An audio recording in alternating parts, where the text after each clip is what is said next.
안녕하십니까, 박건배입니다. 자, 이번 시간의 주제는 동기 발전기의 출력을 제한하는 요소에 대해서 이야기해 보도록 하겠습니다. 자, 본문으로 들어가 보시죠. 자, 일반적으로 이제 전력기의 출력, 그러면 이제 출력을 이야기하면 이제 P에 대한 이야기죠. 출력은 P죠. 자, P에 대한 이야기인데, P는 결국 이제 V 곱하기 I에 대한 것이죠. 구체적으로 따지면. 그래서 이 출력에 대한 제한은 결국 전압에 대한 제한, 그 다음에 전류에 대한 제한을 이야기하고 있는데, 이 전압에 대한 부분은 이제 전력기기의 어떤 절연과 관련된 거죠. 그래서 절연을 어떻게 할 수 있느냐에 따라서 이제 거기에 이제 전격 전압이 이제 결정이 되겠죠. 그래서 절연과 관련된 것이고, 절연을 어떻게 잘하면 이제 전격 전압을 더 크게 걸 수가 있죠. 전격을 갖다 크게 올릴 수가 있죠. 자, 그 다음에 전류에 대한 제한이죠. 전류에 대한 제한은 이제 사실은 열적인 제한이다, 이렇게 보시면 되죠. 우리가 뭐 케이블에 우리가 전격을 갖다가 결정을 한다 그러면 저 몇 암페어까지 흘릴 수 있겠냐, 이 케이블에다가, 즉 허용 전류라는 이야기죠. 그런 것을 결정할 때도 보시면 알다시피 우리가 그 케이블을 싸고 있는 절연물이 열화되지 않을 정도의 온도까지만 이제 허용해서 우리가 결정을 하죠. 즉 뭐냐면 전류에 대한 제한점은 바로 열적인 제한이다, 이렇게 보시면 맞는 거죠.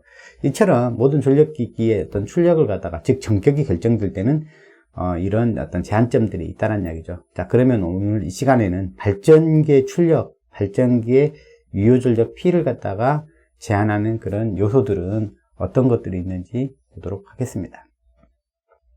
먼저 이 발전기에서도 열적인 제한이 먼저 나왔습니다. 열적인 제한입니다. 열적인 제한.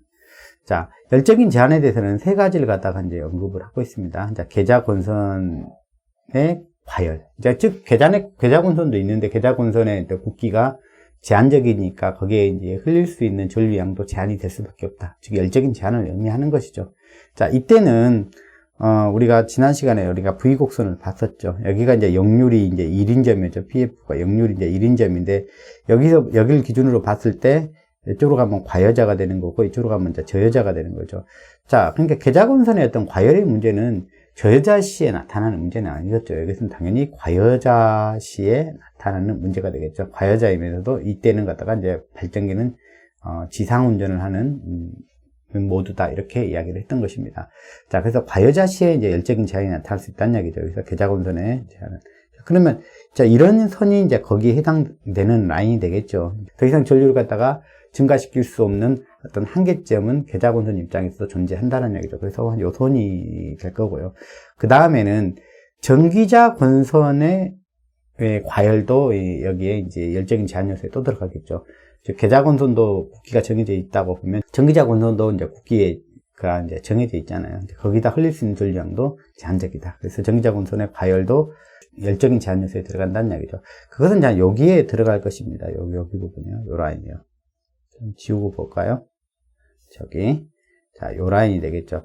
자, V곡선을 보면, 자, 요 곡선상에서 보면, 요 곡선을 가지고 보면, 역률을 갖다 1을 기준으로 해서 과여자를 하든 저여자를 하든 전기자 전류는 갖다가 증가하는 그런 모양이 나서 이제 V 모양이라 해서 V곡선 이렇게 부르는 거죠.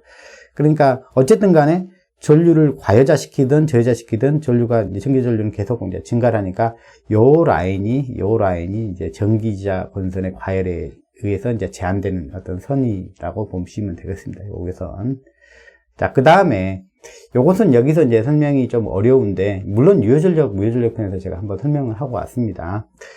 자, 고정자 철심 단부의 과열이 또 발전기에서만 나타난 독특한 그런 열적 제한 요소에 들어갑니다. 자, 고정자 철심 단부의 과열. 요것은, 자, 요선이라고 좀 보시면 좋을 것 같아요. 요선이라고 보면 좋을 것 같아요. 그래서 진상운전 시에 이때는 나타나게 된다. 진상운전 시에 고정자 철심 단부에, 여기는 이제 고정자 철심 단부라는 것은 이제 이쪽입니다. 이게 이제 고정자부고 이게 이제 회전자부잖아요. 이쪽 단부, 끝단부 쪽. 여기가 이제 중심이라고 보면, 이쪽도 이제 반대편도 그렇게 생겼다고 보시면 돼요. 그래서 여기 끝단부 쪽에 과열이 이제 또 열적인 제한 요소에 또 들어가게 된다라는 이야기가 되겠습니다. 그래서 진상운전이 이거에 의해서 좀 제약을 받게 되죠. 자, 그래서 요 부분에 해당하는 여손에 해당하는 부분이다 이렇게 보시면 되고, 다음 시간에 다시 고정자 철심 단부의 과열만 별도로 다뤄서 강의에도 올리도록 하겠습니다. 자, 그래서 이제 첫 번째 요인으로 이제 열적인 제한 요소가 이제 세 가지가 이제 들어간다는 것이고요. 자, 두 번째는 정태 안정도 한계에 의해서 출력은 제한을 받는다. 자, 우리가 이거 이야기를 하기 위해서 지난 시간에 우리가 발전기의 출력과 그 다음에 출력계통의 안정도에 대해서 이야기를 드렸습니다. 그래서 발전기의 전기적 출력은 이 산차각과 관계로서 이제 표현을 할 수 있다고 그랬죠. 그래서 이걸 갖다 뭐라고 그러냐면 전력 상차각 곡선이라고 이야기해요. 전력 상차각 곡선. 상차각은 우리가 델타죠. 자, 그랬을 때 우리가 낼 수 있는 발전기가 안정도를 유지할 수 있으면서 낼 수 있는 최대 전력은 바로 이제 이거라는 얘기죠. 여기 델타가 90도일 때, 델타가 상차각이 90도일 때 낼 수 있는 이 전력을 갖다가 우리가 Pmax 전력이라고 이렇게 이야기를 할 수 있고, 요걸 갖다 뭐라고 그랬냐면 지난 시간에 정태 안정도 극한 전력이다, 이렇게 한계 전력이다 이렇게 부른다는 이야기죠. 자, 그래서 발전기는 상차각을 갖다 90도를 갖다 넘겨서 운전할 수는 없다라는 거죠. 그래서 요게 또 출력의 또 제한 요소가 된다. 자, 델타가 90도까지가 뭐냐면 발전기가 낼 수 있는 출력의 한계다. 어떤 조건이냐면 정태 안정도 한계 때문에. 그러니까 다른 조건이 발전기에 충분히 더 출력을 낼 수 있는 여건을 가지고 있다 손 치더라도 이 발전기는 이 정태 안정도 한계 때문에 상차각이 90도를 넘어서는 운전을 할 수가 없다. 더 이상 그 출력을 더 낼 수가 없는 그런 한계점이 존재한다라고 이야기를 하는 것입니다. 자, 여기서 이 맥시멈 파워는 요걸 말하는 거죠. 맥시멈 파워를 갖다가 이 발전기의 이 정태 안정도 한계라고 부른다라는 이야기입니다. 그리고 이 실질적으로 운전을 할 때는 이런 안정적인 운전, 그러니까 한계점은 90도까지 운전을 갈 수는 있지만 이건 한계는 그렇지만 안정성을 갖다 고려해서 우리가 델타를 갖다 90도를 넘어가게 되면 이게 불안정한 상태, 즉 동기 탈퇴로 이를 수 있으니까 우리가 안전한 운전을 하기 위해서는 뭐 지난 시간에 그런 이야기를 했을 겁니다. 이 출력의 한 50% 이하에서 주로 운전을 한다. 이제 상차각 입장에서 본다 그러면은 보통 한 요 정도 영역에서 주로 이제 운전을 한다는 것입니다. 자, 그 다음에 출력 제한 요소들은 어떤 것들이냐 그러면 이제 샤프트의 기계적 강도라고 하는 것입니다. 자, 예를 들어서 이제 발전기가 이렇게 있다고 봐요. 여기가 이제 발전기, 이게 이제 고정자고요. 고정자고. 자, 그 다음에 여기가 이제 회전자라고 이렇게 쳐요. 그러면, 샤프트를 통해 가지고 이 터빈하고 연결이 될 겁니다. 이렇게 터빈하고 이렇게 연결이, 이게 터빈이라고 봐요. 예, 터빈과 이렇게 샤프트를 통해 가지고 이렇게 연결이 될 텐데, 자, 원동기의 입력은 결국, 예, P라고 하는 것은 그 전기적 출력의 이 P는 결국 기계적 입력이죠. 즉, 원동기의 입력이죠. 즉, 터빈의 입력이죠. 터빈의 입력이 결국 뭐 손실이 없다 그러면 이게 이제 유효전력으로 바뀔 건데, 이게 발전기 출력이 될 건데, 얘를 갖다가 아무리 키울 수 없는 게 또 어떤 조건이 되냐면 이 샤프트의 강도라는 거죠. 이 샤프트의 강도가 부족하면 이 기계적 입력을 늘린다고 해서 샤프트가 못 버텨주면 부서져 버릴 거 아니에요. 그죠? 그러니까 이런 부분들, 그러니까 샤프트의 기계적 강도는 이제, 그래서 이제 뭐 정기적 출력을 얻고 싶은 정도까지 샤프트 강도는 갖다 충분히 이제 키워서 설계를 해야 되겠죠. 그래서 뭐 이런 부분도 들어간다는 게, 샤프트 강도가 충분하지 않으면 뭐 여기서 이 출력을 갖다 이제 연결시켜 줄 수 없는 그런 한계점도 존재한다는 이야기입니다. 자, 네 번째는요, 이 전격 역률과 관련된 겁니다. 그러니까 이 부분은 어떤 이야기냐면, 유효 출력을 내면서 이 발전기가 유효 전력을 갖다가 출력을 내면서 이 발전기는 어느 정도의 무효 전력을 갖다가 공급 또는 흡수할 능력을 갖게 설계를 할 거냐라는 그런 관점입니다. 자, 그래서 뭐 무효 전력을 더 많이 공급한다 그러면, 하게끔 설계를 한다 그러면 이 전격 역률은 좀 낮은 수치로, 뭐 0.8, 0.75 이렇게 낮은 수치로 설계를 한다는 의미가 되고요. 그 다음에 전격 역률을 높여서 뭐 1에 가깝게 설계를 한다. 역률이 1에 가깝게 설계한다는 것은 0.9, 0.95 이렇게 설계를 한다는 이야기죠. 그렇게 된다 그러면 무효전력 공급, 유효전력만 주로 공급을 하고, 유효전력만 주로 공급을 하고, 무효전력은 공급이나 흡수 능력을 갖다가 거의 갖지 않는다. 뭐 이렇게 설계한다는 그런 뜻이 되겠습니다. 자, 그래서 현재 어떤 식으로 그럼 발전기는 갖다가 설계하고 있는 추세이냐 하면 이제 이런 추세라고 이야기를 해요. 과거에는 발전기가 유효전력과 무효전력을 갖다가 이제 부하가 필요한 만큼을 이제 대부분 공급을 했다. 이렇게 우리가 이야기를 할 수가 있어요. 그런데 이제 시간이 지나면서 대거 이제 조상 설비들, 즉 무효전력을 갖다가 전용으로 공급하는 설비들이 이제 계통에 더 많이 등장하게 되죠. 가장 이제 대표적인 게 조상 설비라고도 부르고 이제 전력용 콘덴서 이런 것들이 이제 등장하게 되면서 발전기가 굳이 이 무효전력을 갖다가 부하가 필요한 무효전력을 갖다 공급할 필요가 있겠냐, 그렇게 설계를 굳이 할 필요가 있겠냐라는 그런 관점이 생겼죠. 그러다 보니까 제가 유효전력, 무효전력 편에서 이야기했지만 발전기가 무효전력을 만들어서 공급하는 게 굉장히 비효율적이고 굉장히 비싸고 그런 것이죠. 그래서 운영상 그렇게 크게 도움이 되는 것은 아니죠. 자, 그래서 유효전력에 대해서는 발전기가 전용으로 만들더라도 무효전력에 대해서는 발전기가 굳이 부하가 필요한 무효전력을 갖다가 제한적으로 만들어도 된다는 이야기죠. 그리고 대부분 발전기랑 부하랑 거리가 멀기 때문에 발전기가 공급하는 것은 굉장히 비효율적이라는 거죠. 그래서 부하 인근에서, 부하가 가까운 부분에서 우리가 캐패시턴스나 이제 리액터를 통해 가지고 직접 공급하거나 흡수하는 것이 훨씬 효율적이다는 이야기입니다. 자, 그래서 발전기는 이제 근래에 와서는 전격 용률이 낮게 설계하는 게 좀 더 높여서 좀 1에 가깝게 설계를 해 간다는 이야기죠. 그것은 무슨 뜻이냐면 발전기는 주력으로 유효전력을 주력으로 만들어내고 무효전력에 대해서는 어느 정도 이제 융통성이 있어야 되니까 전혀 공급 안 한다고 하면은 그것도 너무 딱딱한 계통이 되니까 발전기도 무효전력에 대해서 어느 정도 공급법이나 흡수할 수 있는 능력은 이제 가져야 되니까 그래도 아주 작은 부분에 대해서, 작은 역할에 대해서만 갖도록 해준다는 거죠. 자, 그렇게 설계하게 되면 장점이 있대요. 당연히 장점이 있으니까 그렇게 설계를 하려고 그러겠죠.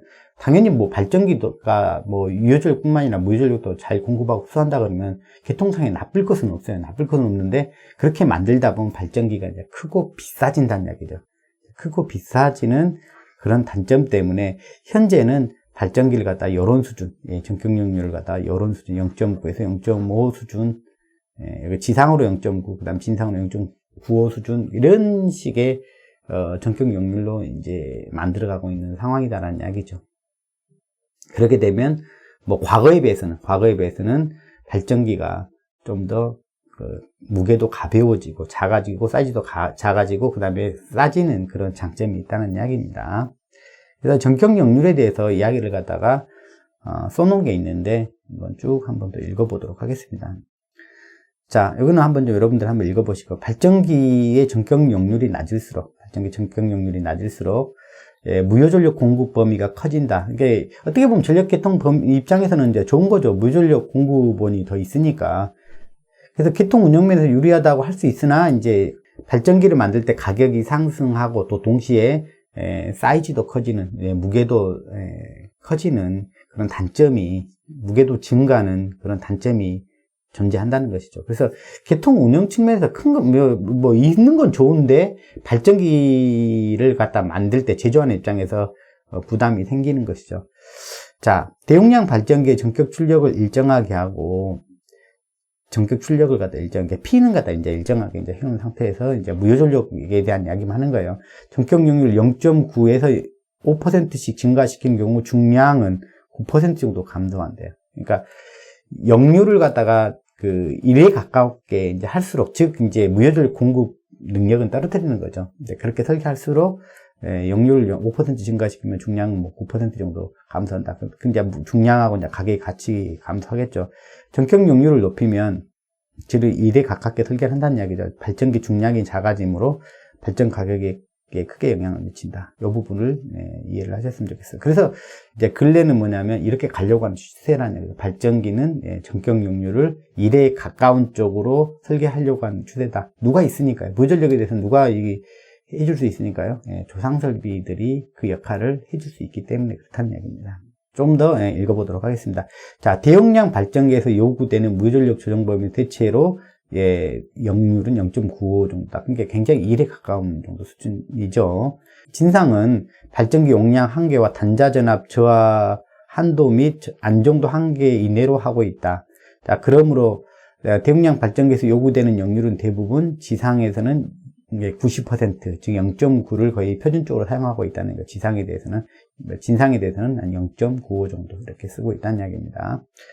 자, 수력 발전의 역률은 계통전압 발전기 용량에 따라 다소 차이가 있으나 1960년 이전에는 0.8, 0.85. 그러니까 과거에는 주로 이제 수력 발전의 경우는 0.8, 0.85, 0.8에서 0.85. 그러니까 이 수준이 그 역률이 낮은 설계치 정도 수준이라고 보시면 돼요. 이게 비해 가지고 이제 최근에는 0.9에서 0.95. 그러니까 거의 이제 1에 가까운 쪽으로 더 가고 있죠. 이렇게 높아지는 경향이 있다. 특히 소비지로부터 떨어진 중소규모 수력발전소의 전격 역률은 0.95 이상의 고역률로 운전을 하고 있다. 이제 무슨 뜻인지 알겠죠? 그러니까 이제 발전기들은 주로 이제 유효전력만을 주력으로 이제 공급하는 그런 설계를 하고 있다. 그렇게 받아들이면 되겠습니다.